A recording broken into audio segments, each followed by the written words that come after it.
Pandemi ini membuat kita semakin sujud kepadanya dan mengakui, Tuhan, tanpa Engkau saya tidak bisa. Karena itu saya berdoa, Dia ingin mendewasakan kita. Kenapa?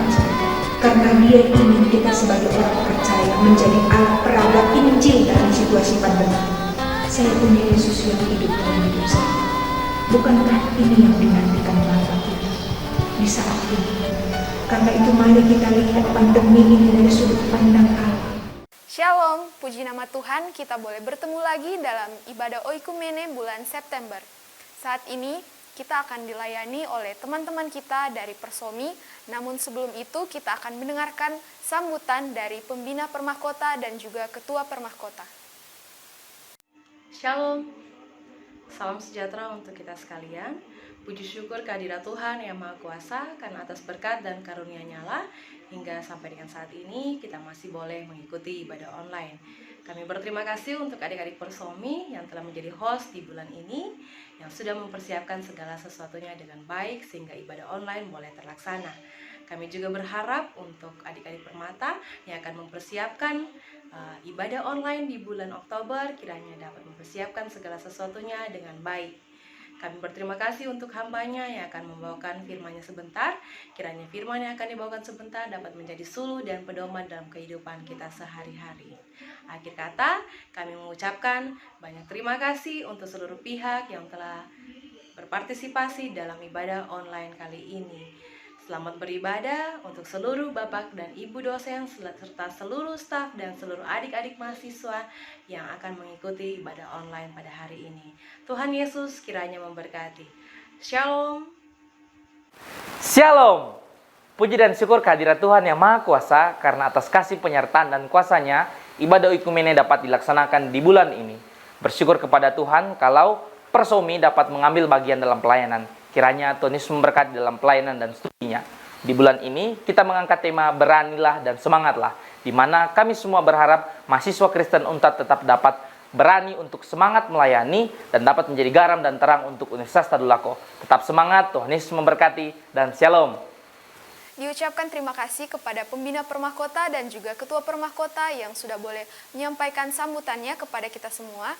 Saat ini kita akan masuk ke dalam ibadah, kiranya ibadah kita pada hari ini boleh menjadi berkat untuk kita semua.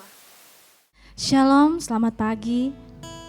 Kita bersyukur karena pada pagi hari ini kita masih bisa diberikan kekuatan, kita masih senantiasa diberikan kesehatan oleh Tuhan kita. Kita bersyukur karena hingga detik ini Tuhan masih menyertai kita. Berkat-Nya begitu luar biasa kita rasakan di dalam kehidupan kita. Teman-teman semua, saat ini kita akan memulaikan ibadah kita, ibadah Oikumene untuk bulan September. Mari kita siapkan hati dan pikiran kita. Mari kita fokuskan hati dan pikiran kita. Biarlah kita hanya tertuju kepada satu nama. Biarlah kita hanya tertuju pada satu pribadi, yaitu Tuhan Yesus, Tuhan kita yang begitu luar biasa. Mari saja kita semua untuk mengambil waktu teduh kita masing-masing. Dimanapun kita berada saat ini, dalam kondisi apapun kita saat ini, mari kita luangkan waktu kita sejenak. Kita mau datang kepada Tuhan. Mari berikan yang terbaik untuk Tuhan kita. Tuhan sudah memberikan yang terbaik untuk kita. Makasih Tuhan Yesus. Mari naikkan segala ucapan syukur-Mu. Mari naikkan segala doa-doamu pada Tuhan. Biarlah Tuhan mendengar isi hatimu. Mari serahkan hidup kita pada Tuhan. Thank you Tuhan Yesus. Kau baik Bapa. Kau baik Tuhan. Terima kasih Tuhan Yesus. Kau masih senantiasa menyertai, melindungi kami Tuhan. Terlebih dari wabah virus corona ini Tuhan. Hingga saat ini Engkau masih menyertai kami Tuhan. Terima kasih Tuhan Yesus. Terima kasih Tuhan.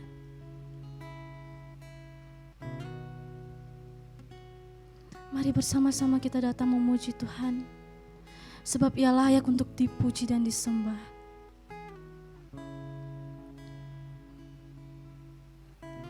Mari kita bersama-sama mengangkat pujian ini. Mari kita angkat pujian ini dengan segenap iman kita, dengan sepenuh hati kita. Kita memang mau betul-betul datang beribadah kepada Tuhan.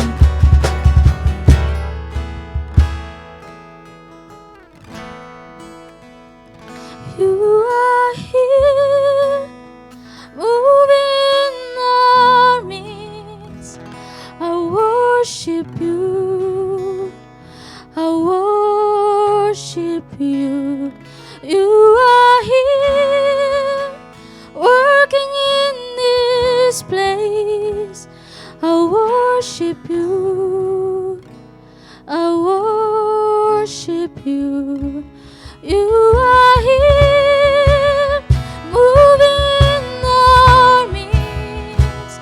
I worship you, I worship you. You are here, working in this place. I worship you, I worship you. You are waymaker, miracle worker, promise keeper, light in the darkness. My God, that is who you are. You are waymaker, miracle worker, promise keeper, light in the darkness. My God, that is who you are. Katakan, you are here. You are here, touching every heart. I worship you, I worship you. You are here, healing every heart. Healing every heart. I worship you, I worship you, I worship you. You are here, moving every heart. I worship you, I worship you. You are here, mending every heart, mending every heart. I worship you, I worship you. You are waymaker, miracle worker, promise keeper, light in the darkness. My God, that is who you are. Jesus, you are waymaker, miracle worker, promise keeper, light in the darkness. My God, that is who you are. Singing, this is who you are. Who are, that is who you are. That is who you are. That is who you are. That is who you are. That is who you are. That is who you are. That is who you are, Jesus. That is who you are.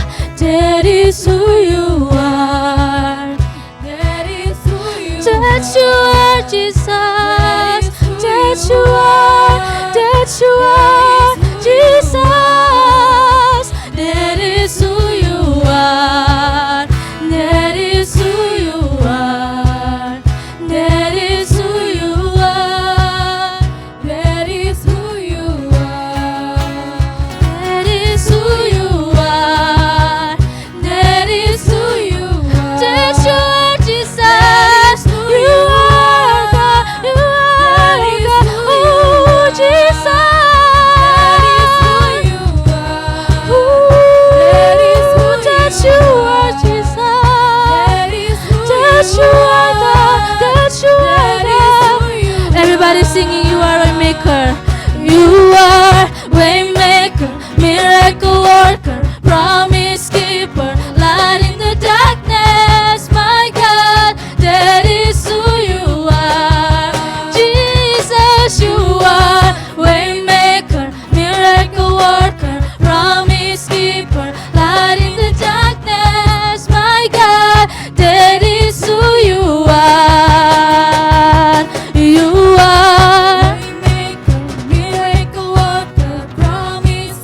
who you are. Singing together. And you are waymaker, miracle worker, promise keeper, like in the darkness. My God, that is who you are. Even when I don't see, even when I don't see it, you're working. Even when I don't feel it, you're working. You never stop working. You never stop, even when we don't see it. Even when I don't see it, even when I don't feel it, even when I don't feel it, you're working. You never stop working. You never stop working. Kau tak pernah berhenti, Tuhan. Dalam setiap kehidupan kami, meskipun kami tak dapat melihat perbuatan-Mu, Bapa, meskipun kami tak dapat merasakan apa yang Kau perbuat dalam kehidupan kami, namun Kau tak pernah berhenti, Tuhan. Kau tak pernah berhenti bekerja. Kau tetap selalu ada dalam kehidupan kami, memegang setiap pribadi kami. Kau tak pernah meninggalkan kami, Tuhan. Terima kasih, Yesus. Tuhan, saat ini kami mau menyerahkan ibadah kami, Tuhan. Kiranya Engkau mau memberkati ibadah kami dari awal hingga berakhirnya. Kiranya Engkau mau memberkati setiap kami yang mengambil bagian saat ini, Tuhan. Bukan karena kuat dan hebat kami, Bapa, semata-mata hanya karena anugerah-Mu, Tuhan. Layakkan kami untuk menjadi alat-Mu dimanapun kami berada. Dengarkan doa kami, Tuhan. Sempurnakan doa kami, Bapa, yang kami bawa hanya dalam nama Tuhan Yesus, Tuhan dan Juru Selamat kami yang hidup. Amin. Puji Tuhan, kita bersyukur karena saat ini kita masih diberikan kekuatan, kesehatan oleh Tuhan kita yang begitu luar biasa. Saat ini saya mau mengajak kita semua untuk datang memuji Tuhan, memuliakan nama Tuhan. Mari kita angkat satu pujian ini bersama-sama. Tiba saatnya. Mari semuanya kita bertepuk tangan, kita bersuka cita, berikan yang terbaik apa yang ada padamu, berikan untuk Tuhan kita yang begitu luar biasa.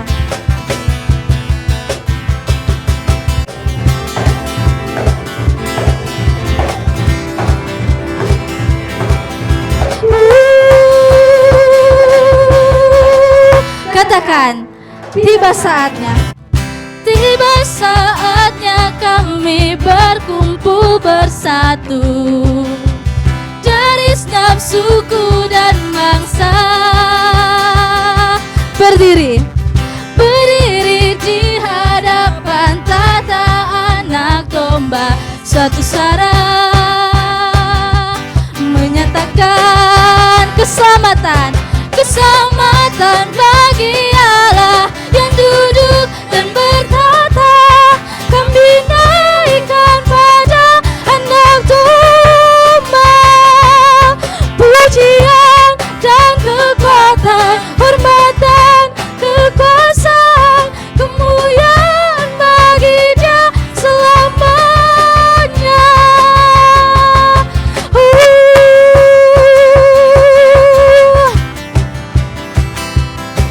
Mari teman-teman semua kita angkat pujian ini dari awal. Katakan, tiba saatnya. Tiba saatnya kami berkumpul bersatu dari setiap suku dan bangsa. Berdiri di hadapan tahta Allah. Berdiri di hadapan tahta Anak Domba, suatu suara menyatakan keselamatan bagi Allah yang duduk dan bertata. Kami naikkan pada Anak Domba pujian dan kekuatan, hormat dan kekuasaan, kemuliaan bagi Dia selamanya. Keselamatan bagi Allah yang duduk dan bertata. Kami naikkan pada Anak Domba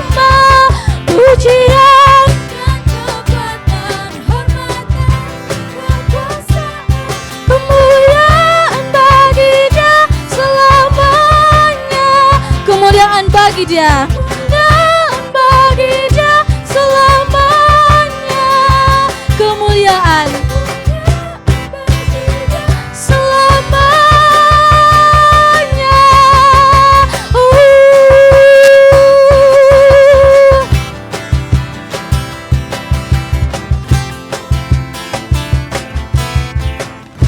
Haleluya, puji nama Tuhan kita yang luar biasa. Teman-teman, saat ini kita akan masuk lebih dalam lagi. Kita mau mendengarkan firman Tuhan. Mari kita siapkan hati dan pikiran kita. Kita mau datang mendengarkan firman Tuhan. Biarlah firman Tuhan ini dapat betul-betul kita dengarkan, dapat betul-betul kita imani, dapat menjadi pedoman dalam kehidupan kita selanjutnya. Pujian ini mengingatkan kita, biarlah Tuhan menyelidiki setiap hati pribadi kita yang ada saat ini dimanapun kita berada.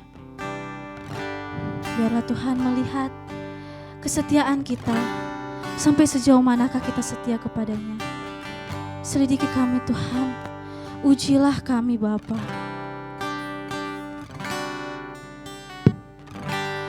Ujilah aku Tuhan, cobalah aku Tuhan, selidiki batinku dan hatiku,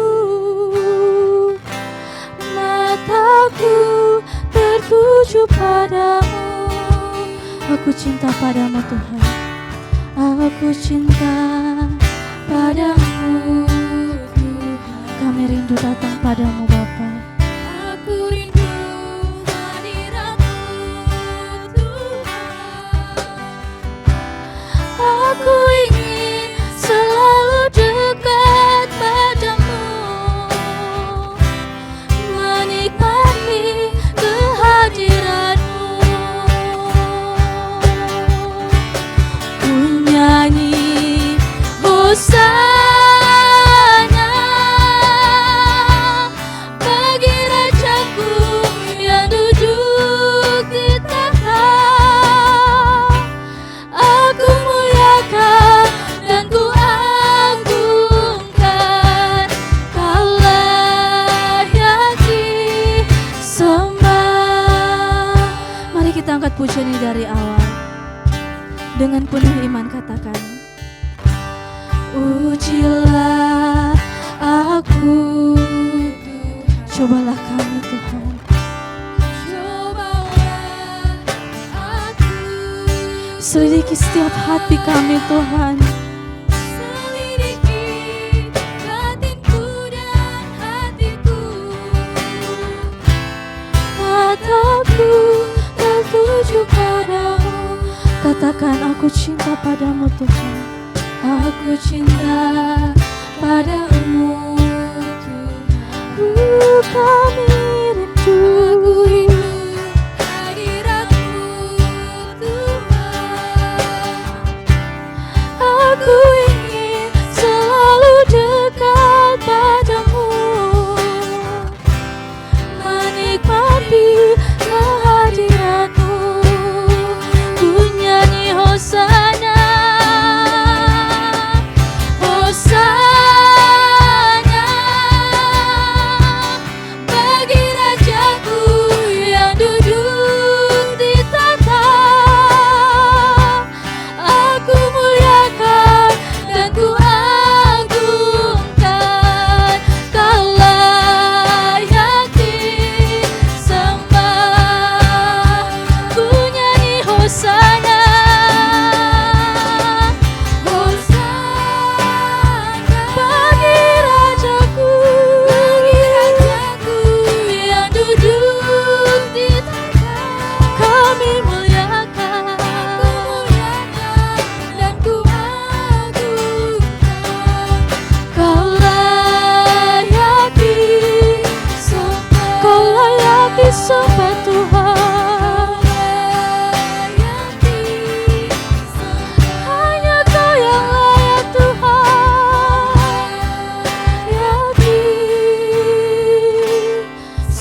Selamat pagi, Ibu Bapak dosen dan teman-teman mahasiswa-mahasiswi UNTAD. Saya berterima kasih untuk kesempatan pada hari ini boleh diberikan kepercayaan untuk menyampaikan renungan bagi persekutuan ini. Saya berharap Anda semua dalam keadaan sehat dan bisa mendengarkan dengan baik renungan pada saat ini. Ibu Bapak, saudara-saudari, para rekan-rekan mahasiswa, pada saat ini saya akan membawakan renungan yang berjudul Beranilah, Semangatlah.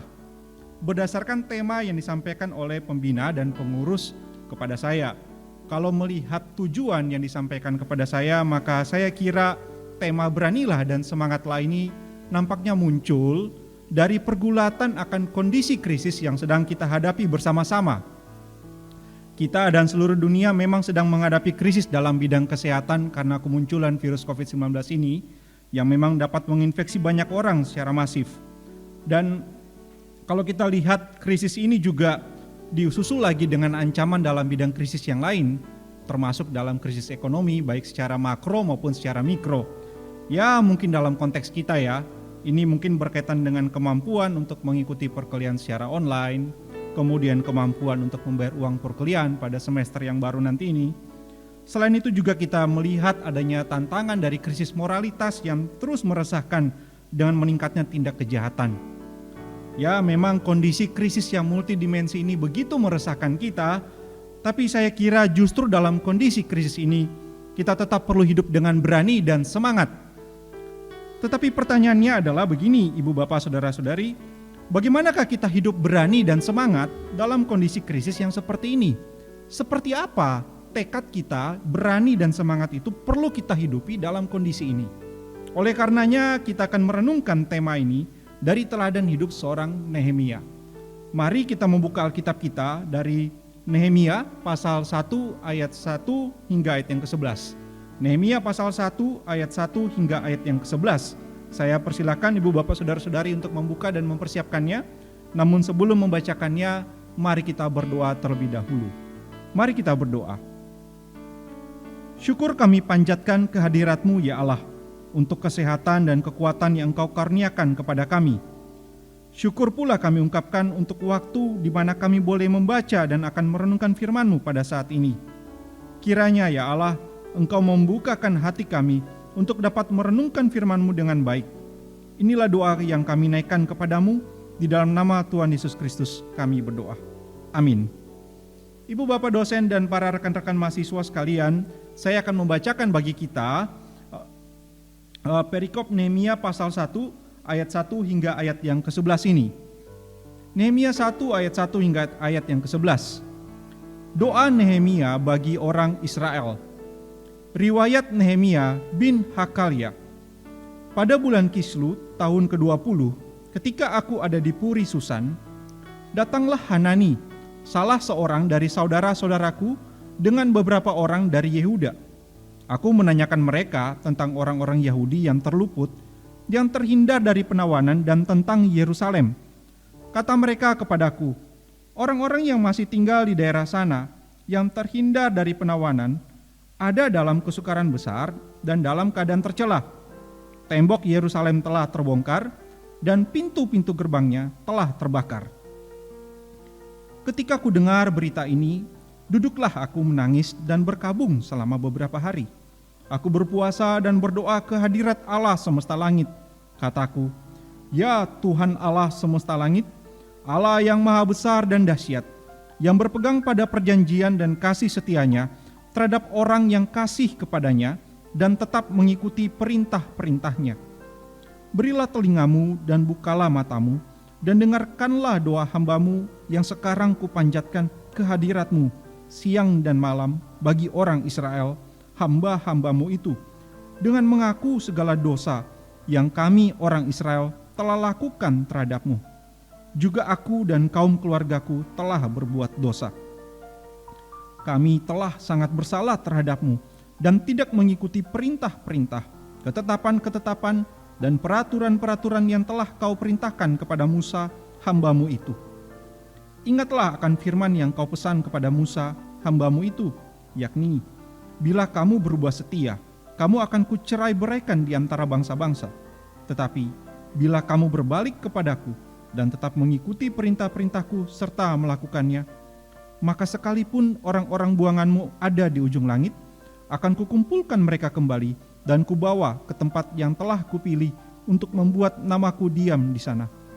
Bukankah mereka ini hamba-hambamu dan umatmu yang telah kau bebaskan dengan kekuatanmu yang besar dan dengan tanganmu yang kuat? Ya Tuhan, berilah telinga kepada doa hambamu ini dan kepada doa hamba-hambamu yang rela takut akan namamu. Dan biarlah hambamu berhasil hari ini dan mendapat belas kasihan dari orang ini. Ketika itu, aku ini juru minuman raja.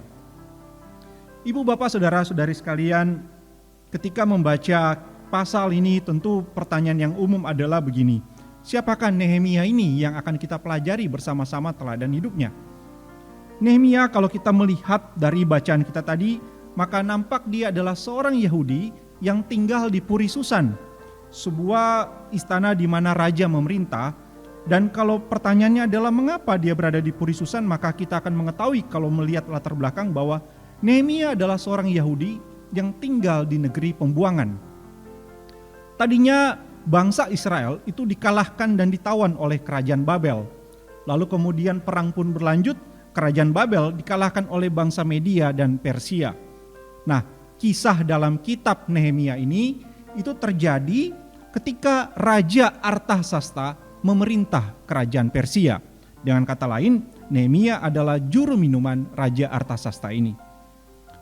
Entah ya, apakah Nehemia ini adalah orang yang lahir di Babel atau orang yang memang sudah lahir di Israel kemudian ikut di dalam pembuangan. Namun yang pasti dari awal kitab ini, ketika kita melihat informasi bahwa dia adalah seorang juru minuman raja yang tinggal di Puri Susan, menunjukkan kepada kita bahwa Nehemia adalah seseorang yang dekat dengan raja atau seseorang yang punya akses secara leluasa untuk berjumpa dan berkomunikasi dengan raja. Jadi ya, kira-kira kalau dibandingkan dengan saudara-saudara sebangsanya, maka Nehemia adalah seorang Yahudi yang nampaknya memiliki status sosial dan ekonomi yang cukup baik serta tinggi tentunya dibandingkan dengan saudara-saudara bangsanya yang hidup dalam pembuangan. Lalu, apa yang bisa kita pelajari dari Nehemia tentang hidup berani dan semangat dalam masa krisis? Saya kira ada 3 pelajaran yang bisa kita pelajari. Yang pertama, yaitu adalah hidup berbela rasa dengan sesama atau compassion. Berbicara mengenai kita berbicara berbela rasa kepada sesama kita yang dalam tekanan hidup. Jemaat sekalian, dalam pasal 1 kitab ini, kita mendapati Nehemia adalah orang yang pertama kali menanyakan keadaan saudara-saudaranya di Yerusalem. Bagaimana keadaan mereka yang terluput dari penawanan itu? Ketika mendengar jawaban Hanani dan beberapa orang Yahudi yang mengikuti Hanani, maka kita melihat bahwa ternyata keadaan orang-orang Yahudi yang terluput dari penawanan namun masih tetap di Yerusalem, ternyata berada dalam kesukaran besar. Mereka dalam keadaan tercela dan tembok Yerusalem hancur porak-poranda. Ibu, bapak, saudara-saudari, tembok kota pada masa itu adalah sebuah simbol keamanan dan kesejahteraan.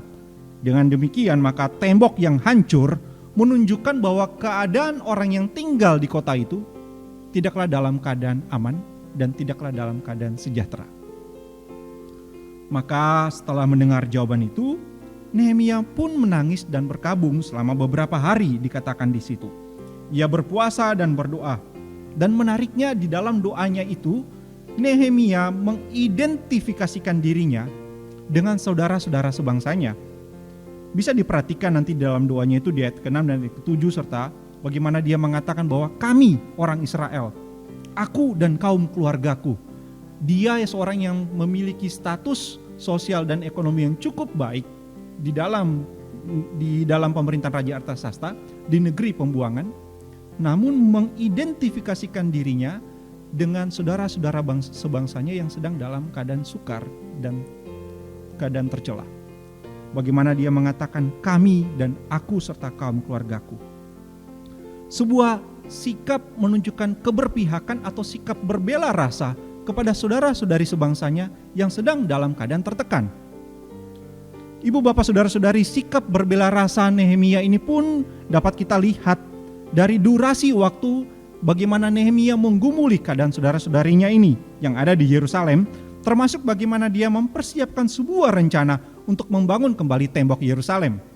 Kalau kita lihat pada pasal 1 ayat 1, kita akan melihat sebuah informasi bagaimana Nehemia menerima kedatangan Hanani dan memperoleh informasi tentang keadaan saudara-saudaranya pada bulan Kislu. Di situ dikatakan tahun ke-20 pemerintahan Raja Artasasta.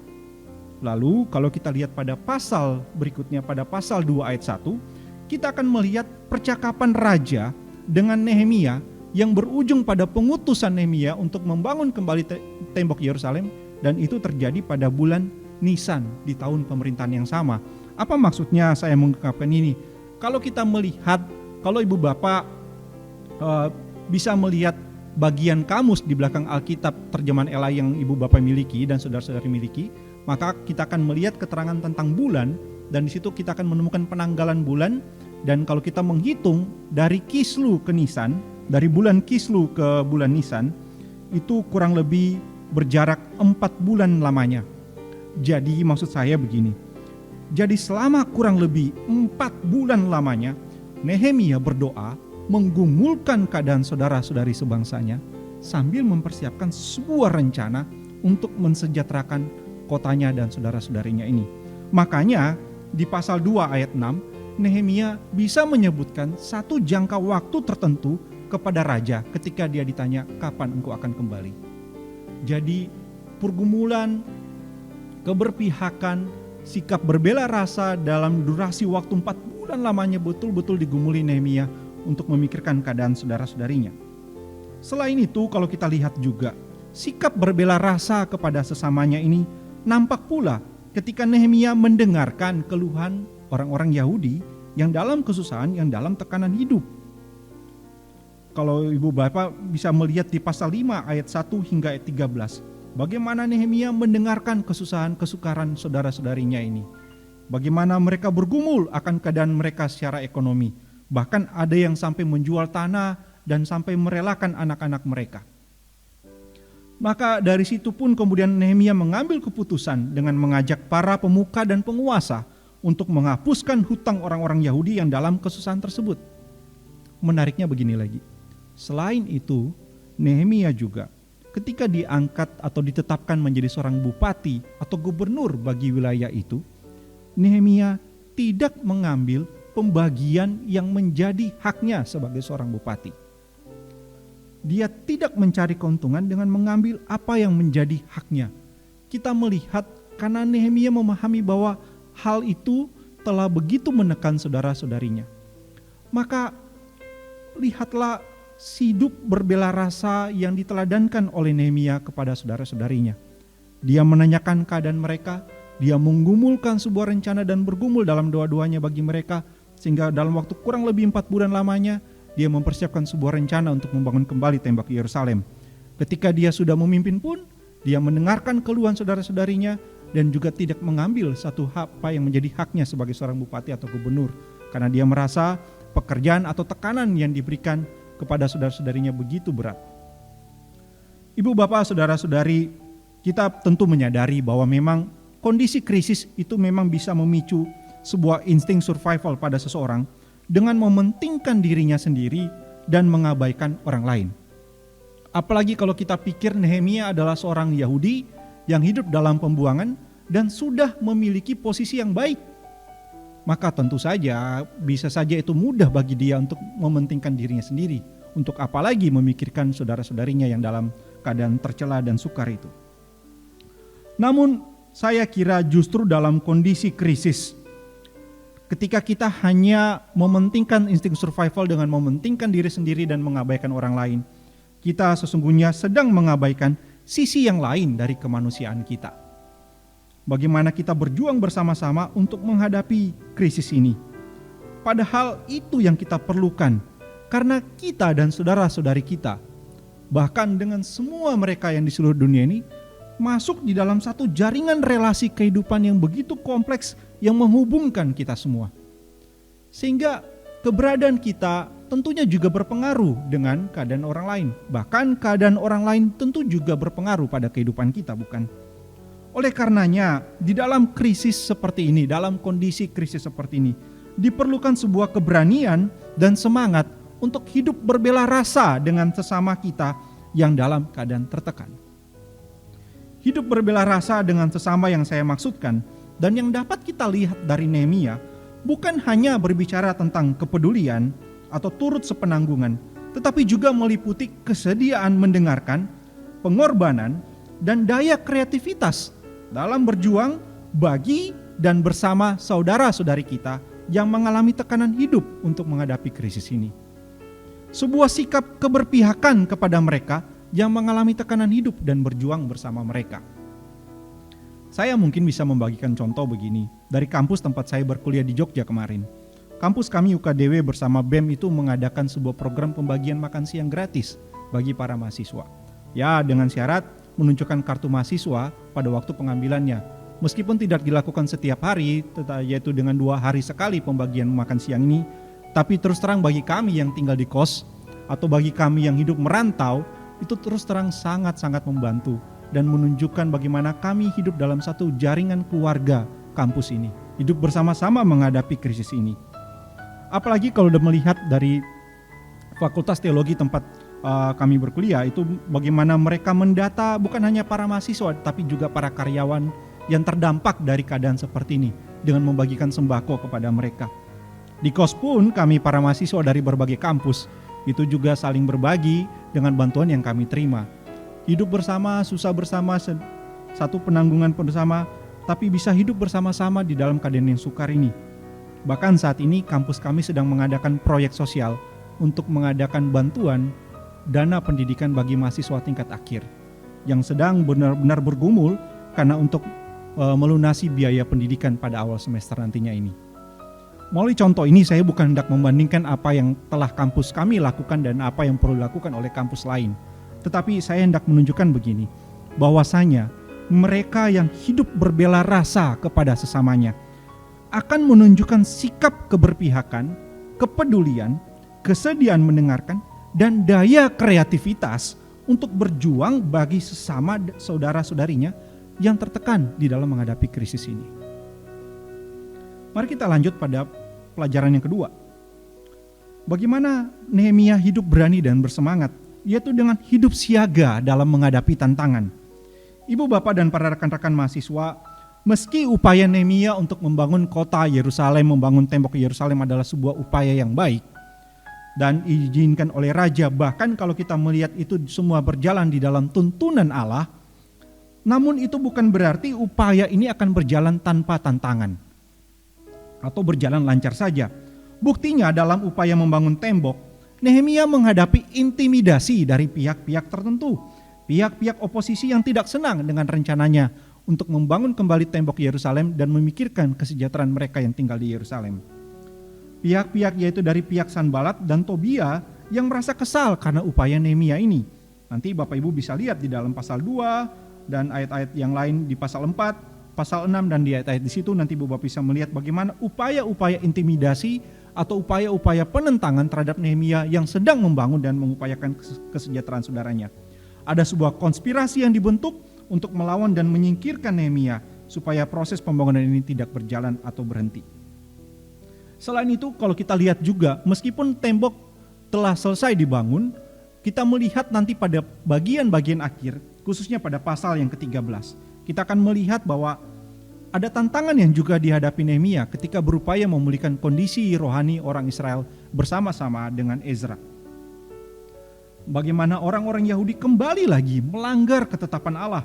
Mereka tidak memperhatikan hak orang-orang Lewi, mereka melakukan kejahatan dengan melanggar kekudusan hari Sabat dan berbagai ketetapan Tuhan Allah. Semua ini menunjukkan bahwa memang ini adalah bagian atau tantangan yang dihadapi Nehemia dalam upayanya memulihkan kondisi orang-orang di Yerusalem, baik secara fisik dengan pembangunan tembok maupun pemulihan kondisi rohani. Dengan demikian begini saya kira, bahwa akan selalu ada tantangan bagi kita dalam hidup berbela rasa kepada sesama kita yang sedang dalam tekanan. Oleh karenanya yang perlu kita lakukan adalah hidup sambil bersiaga menghadapi setiap tantangan yang bakal kita hadapi. Ibu, bapak, saudara-saudari, kita tentu akan segera melihat bahwa dalam sebuah situasi krisis biasanya akan diikuti dengan tantangan dari krisis-krisis yang lain. Karena memang jaringan kehidupan manusia begitu kompleks atau bersifat multidimensi. Ada dimensi sosial, ekonomi, kesehatan, dan lain-lain. Krisis di satu dimensi diikuti dengan krisis dimensi lain, maka dan akan menimbulkan berbagai tantangan yang beragam dalam kehidupan ini. Lagi pula ya, siapa yang tidak paham bahwa namanya dalam kehidupan akan selalu ada tantangan, maka tentu saja kita perlu terus bersiaga dalam kehidupan ini. Apalagi dalam krisis ini kita bukan saja menghadapi krisis dalam dimensi kesehatan, namun juga krisis dalam bidang ekonomi dan krisis moralitas. Sebuah krisis multidimensi yang menimbulkan banyak tantangan dalam kehidupan di masa kini. Oleh karenanya, kita perlu berani dan bersemangat untuk hidup siaga dalam menghadapi setiap tantangan dari krisis multidimensi ini. Siap, waspada, dan berjaga-jaga agar kita tidak digilas dalam setiap tantangan yang muncul dari krisis ini. Mari kita lanjut pada pelajaran yang ketiga. Apa yang bisa kita pelajari tentang berani dan bersemangat dari hidup Nehemia? Yaitu bagaimana Nehemia hidup bergantung pada Tuhan Allah semesta langit. Ibu, bapak, dan rekan-rekan mahasiswa, dalam doanya dan keyakinan imannya, Nehemia mengakui Tuhan sebagai Tuhan Allah semesta langit. Menariknya, ini adalah sikap hidup dari seorang Nehemia yang adalah seorang yang hidup dalam pembuangan di negeri orang. Teladan hidup yang indah tentunya. Mengapa? Karena Nehemia tinggal dalam kerajaan. Ketika dia masuk dalam tawanan kerajaan Babel, maka dia akan melihat dewa-dewa yang disembah oleh orang-orang Babel, yang diyakini bahwa dewa-dewa itulah yang memampukan raja maupun para prajurit Babel untuk mengalahkan bangsa-bangsa lain. Dan ketika Nehemia masuk di dalam pemerintahan kerajaan Persia, dia juga melihat dewa-dewa yang disembah oleh orang-orang Persia, yang diyakini juga memberikan kekuatan kepada raja maupun para prajurit kerajaan Persia untuk menaklukkan bangsa-bangsa lainnya dalam peperangan mereka. Dewa-dewi yang diyakini sebagai sumber kekuatan. Namun, di dalam kondisi seperti itu, hidup di tengah-tengah pembuangan di negeri orang, Nehemia masih tetap bisa memiliki sebuah keyakinan iman yang teguh kepada Tuhan Allah semesta langit. Maka di sini kita melihat bagaimana dia tetap menaruh keyakinannya atau tetap menggantungkan hidupnya pada Tuhan Allah yang juga disembah oleh nenek moyangnya. Sikap Nehemia yang hidup bergantung pada Tuhan Allah semesta langit ini juga dapat kita lihat dari doa-doanya yang banyak bertebaran di dalam kitab ini. Bahkan menariknya, kitab Nehemia ini kalau kita lihat diawali dan ditutupi dengan doa Nehemia, menjadi semacam bingkai yang di dalamnya juga banyak kita temukan doa-doa dari Nehemia sendiri. Bahkan ibu, bapak, saudara-saudari, kebergantungan Nehemia kepada Tuhan Allah semesta langit juga nampak dari keyakinan-keyakinan Nehemia yang nampak dalam kitab ini, bahwa dia meyakini Tuhan semesta alam itu mendengar doa, dia meyakini Tuhan itu berkarya memelihara dan memakai seorang penguasa kerajaan Persia untuk menjalankan kehendaknya memulihkan keadaan umat di Yerusalem, bahwa Tuhan juga melindungi umatnya sehingga tidak perlu gentar dalam menjalankan pekerjaan Allah. Bahkan Nehemia pun meyakini bahwa Tuhan itu murah hati dan setia pada janjinya. Sebuah keyakinan yang menunjukkan bahwa dia sungguh-sungguh hidup bergantung pada Tuhan semesta langit.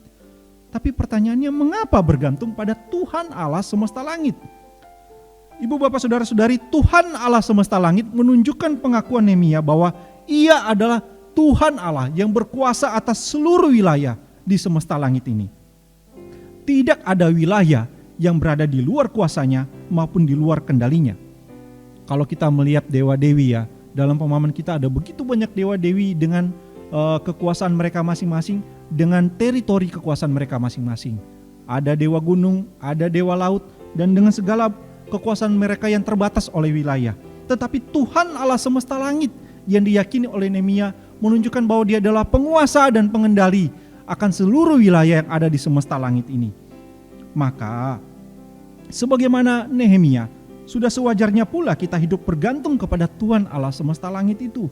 yaitu Bapa kita yang adalah Allah yang kita kenal di dalam Tuhan Yesus.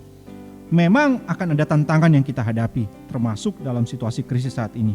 Namun itu bukan berarti ya bahwa Allah kehilangan kendali atas semesta alam, sebab semuanya tetap berada dalam kendalinya. Justru dalam keadaan krisis seperti ini dan tantangan yang bakal kita hadapi dalam hidup berbela rasa kepada sesama, maka kita perlu senantiasa hidup bergantung pada Tuhan Allah semesta langit. Ya, situasi krisis saat ini tidak menyenangkan karena semua orang merasakan dampaknya. Namun saya kira krisis ini juga sesungguhnya membongkar kebanggaan atau kemegahan yang sering kali dimiliki oleh manusia dalam menjalani hidupnya. Kekayaan, kekuatan, kebijaksanaan tidaklah dapat menjadi tempat bagi kita untuk menggantungkan atau menyandarkan kehidupan kita. Justru dalam keadaan krisis seperti ini dan tantangan yang bakal kita hadapi, maka kita tetap perlu hidup bergantung pada Tuhan Allah. Karena tidak ada lagi sandaran yang kokoh atau penguasa yang sah atas semesta langit ini selain Tuhan Allah kita. Namun, Ibu Bapak dan rekan-rekan mahasiswa, hidup yang bergantung pada Tuhan juga menuntut ketaatan kita pada ketetapan Tuhan. Lihatlah bagaimana Nehemia dan Ezra mengadakan pembaruan perjanjian Israel kepada Allah. Bagaimana dia menata pelayanan para imam dan tindakan kesetiaan Nehemia pada hukum Allah di pasal 13. Dalam masa krisis ini saya kira orang-orang gampang sekali untuk mengabaikan berbagai ketetapan sosial dalam masyarakat. Dan saya kira ya, itu juga yang dapat terjadi dalam perilaku orang Kristen terhadap ketetapan Tuhan. Situasi krisis gampang sekali mencari alasan untuk mengabaikan ketetapan Tuhan. Krisis dijadikan alasan untuk melanggar apa yang menjadi ketetapan Tuhan. Alasannya pun bisa dibikin bermacam-macam. Namun, ketika kita belajar hidup bergantung pada Tuhan dalam kondisi krisis, maka itu juga berarti kita mau hidup menaati segala ketetapan yang Tuhan berikan kepada kita untuk tetap dijalani dalam kondisi krisis sekalipun. Maka Ibu Bapak dosen dan para rekan mahasiswa saudara-saudari sekalian, marilah kita menjalani dan melanjutkan kehidupan kita dalam masa krisis ini dengan berani dan semangat. Beranilah dan semangatlah dalam hidup berbela rasa kepada sesama kita yang mengalami tekanan hidup dalam kondisi krisis ini. Beranilah dan semangatlah dalam kesiagaan untuk menghadapi tantangan yang bakal menghadang kita ketika kita hidup berbela rasa kepada sesama. Apalagi kita masih dalam kondisi krisis. Terlebih lagi, beranilah dan semangatlah dengan hidup bergantung kepada Tuhan Allah semesta langit dalam berjuang bagi dan bersama sesama kita di masa krisis ini. Kiranya Tuhan Allah semesta langit menuntun kehidupan kita semua. Mari kita berdoa. Kami berterima kasih kepada Engkau ya Tuhan Allah semesta langit untuk teladan hamba-Mu Nehemia yang boleh kami pelajari dan renungkan pada saat ini. Kiranya Engkau ya Tuhan juga menguatkan dan menuntun kami untuk hidup berani dan semangat dalam masa krisis ini. Hidup berani dan semangat untuk berbela rasa kepada sesama kami yang juga mengalami tekanan dalam hidup. Hidup berani dan semangat untuk bersiaga dalam menghadapi tantangan yang bakal kami hadapi dalam krisis ini.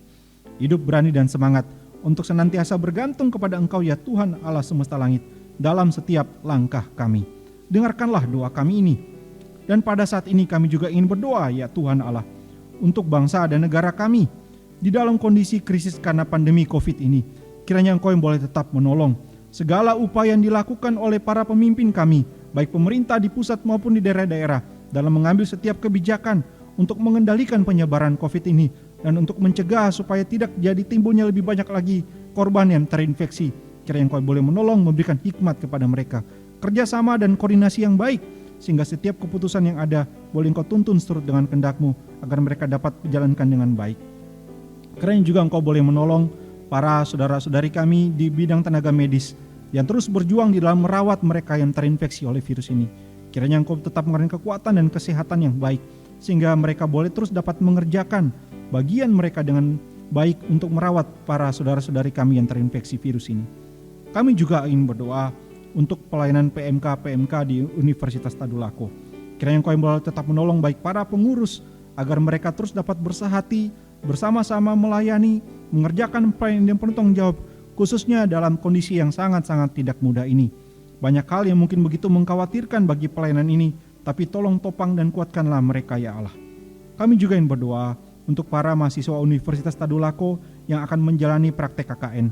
Di dalam proses persiapan dan juga ketika penempatan mereka nantinya, kiranya Engkau boleh menolong menguatkan mereka, sehingga kehadiran mereka di daerah-daerah nanti di mana mereka akan ditempatkan, boleh Engkau pakai sebagai saluran berkat untuk mensejahterakan orang-orang di daerah itu. Tolong topang dan tuntunlah mereka ya Allah. Terima kasih. Inilah doa kami kepadamu, di dalam nama Tuhan Yesus kami berdoa. Amin. Demikianlah firman Tuhan yang telah kita dengarkan. Biarlah firman Tuhan tadi dapat menjadi pedoman dalam kehidupan kita selanjutnya. Baiklah teman-teman, saat ini kita akan mengakhiri ibadah kita. Kita akan menerima berkat Tuhan. Mari bersama-sama kita angkat pujian ini. Mari bersama-sama melalui pujian ini kita mendoakan negara kita, Indonesia, agar cepat pulih kembali terlebih dari wabah virus corona ini. Dan biarlah Tuhan bermeterai di negara kita, tidak meninggalkan kita. Mari bersama-sama kita angkat pujian ini dengan penuh iman. Syukur untuk setiap rencana-Mu Tuhan. Syukur untuk setiap rencana-Mu dan rancangan-Mu yang mulia. Dalam satu tubuh kami bersatu. Dalam satu tubuh kami bersatu, menjadi duta kerajaan-Mu. Mari ucapkan berkat atas Indonesia. Ucapkan berkat Dari hatimu yang paling dalam, Indonesia. mari kita doakan negara kita. Yang kemuliaan Biarlah kemuliaan Tuhan dinyatakan di negara kita. bagi bangsa ini, kami berdiri dan membawa doa kami kepadamu. Sesuatu yang besar pasti terjadi dan mengubahkan negeri kami. Hanya nama-Mu Tuhan ditinggikan atas seluruh bumi.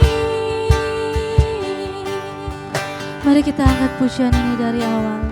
Katakan, Syukur untuk setiap rencana-Mu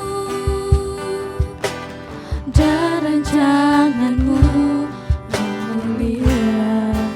dalam satu tubuh kami bersatu. Dalam satu tubuh kami Bersatu menjadi duta kerajaan-Mu. Mari ucapkan berkat. Ku ucapkan berkat atas Indonesia. Biar kemuliaan Tuhan akan nyata bagi bangsa ini. Kami berdiri dan membawa doa kami kepadamu. Sesuatu yang besar pasti terjadi dan mengubahkan negeri kami. Hanya nama-Mu Tuhan ditinggikan atas seluruh bumi. Mari katakan, bagi bangsa ini, bagi bangsa ini, kami berdiri dan membawa doa kami kepadamu. Sesuatu yang besar pasti terjadi dan mengubahkan negeri kami. Hanya nama-Mu Tuhan ditinggikan atas seluruh bumi. Hanya nama-Mu Tuhan, hanya nama-Mu tinggikan atas seluruh bumi. Ya, mari Ibu Bapak dan rekan-rekan mahasiswa-mahasiswi kita akan berdoa untuk mengakhiri kebaktian kita. Mari kita berdoa. Terima kasih untuk pertolongan-Mu dan pemeliharaan-Mu ya Allah di dalam proses ibadah kami pada saat ini. Meskipun hanya dalam berupa rekaman dan dilakukan secara daring, tapi kiranya Engkau boleh tetap berkenan, menolong sehingga setiap kami yang menyaksikannya boleh dapat terus sungguh-sungguh beribadah dengan hidup untuk kemuliaan nama-Mu, untuk menyenangkan hati-Mu, dan boleh belajar dengan baik akan kebenaran firman-Mu sebagai pedoman bagi kehidupan kami. Tolonglah kami dalam setiap derap langkah kami setelah ini, akan setiap hal yang akan kami kerjakan, setiap hal yang kami gumulkan, boleh dapat selalu benar-benar kami kerjakan dengan penuh tanggung jawab dan bergantung sepenuhnya kepadamu ya Bapa. Tuntunlah juga pelayanan permahkota ini, kiranya Engkau boleh menyertai dan menguatkan para pengurus di dalam mengerjakan pelayanan dengan baik. Terima kasih, di dalam nama Tuhan Yesus kami berdoa. Amin. Diucapkan terima kasih kepada pembicara yang sudah boleh memberitakan firman Tuhan pada hari ini. Juga terima kasih kepada teman-teman dari Persomi yang sudah melayani Tuhan pada hari ini. Juga terima kasih kepada Bapak Ibu dosen dan juga teman-teman semua yang sudah mengikuti ibadah pada hari ini. Demikianlah seluruh rangkaian ibadah kita. Shalom.